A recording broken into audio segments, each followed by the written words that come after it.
Yo'l harakati xavfsizligini ta'minlash hamda fuqarolarning osoyishtaligini asrash maqsadida Toshkent shahar Ichki ishlar bosh boshqarmasi Yo'l harakati xavfsizligi boshqarmasi boshlig'i tomonidan mototsikl va sport avtomobillari haydovchilari bilan profilaktik uchrashuv tashkil etildi.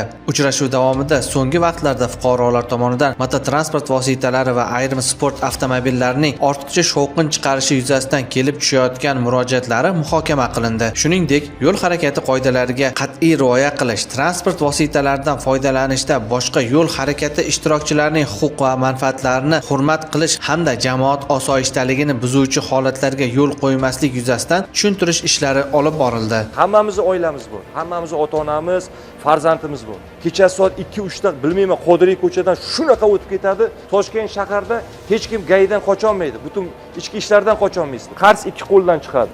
Agar sizlar ham to'g'ri yurib, vang'illatib yurmasdan, shu odam uxlab yotgandir, kimdir farzandi, ota-onamiz, bobolarimiz yosh kattalarimiz spokойно 60-50 yursanglar, qaysi gay gapiradi sizlarga aka?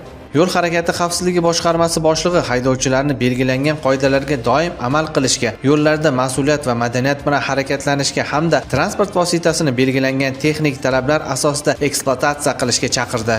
Buni ham boshqarish madaniyati borda, qo'pol bo'lsa ham aytgan. Kechqurun o'zingizlar ko'rasizlar, shaharda bo'layotgan markazdagi vaziyatni chiqasizlar, to'g'rimi? 12:1da. Sizlar ham bir madaniyatli bo'lib, qolganlarga bir o'rnak bo'lib, to'g'ri hayda, to'g'ri yur, urush qilmasdan, janjal qilmasdan mashina haydasak bo'ladi degan fikrni bir-birimizga targ'ib bitta gayni kuchi bilan bundancha narsani erisha olmaymiz. Tadbir yakunida ishtirokchilar bilan ochiq muloqot o'tkazilib, ularni qiziqtirgan savollarga atroflicha javoblar berib o'tildi hamda yo'l harakati xavfsizligini ta'minlash borasidagi profilaktik targ'ibot ishlari izchil davom ettirilishi ta'kidlab o'tildi.